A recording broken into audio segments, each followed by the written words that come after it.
If your iPhone weather app is not updating or showing the wrong location, here's how to fix it. First, enable location services for the weather app.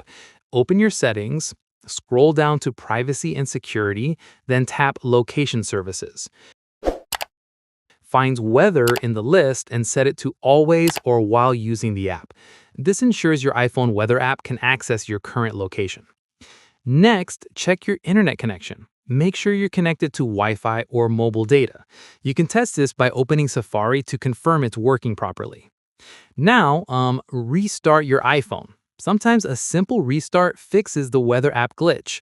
Hold the side button and volume up, slide to power off, wait a few seconds, then turn it back on.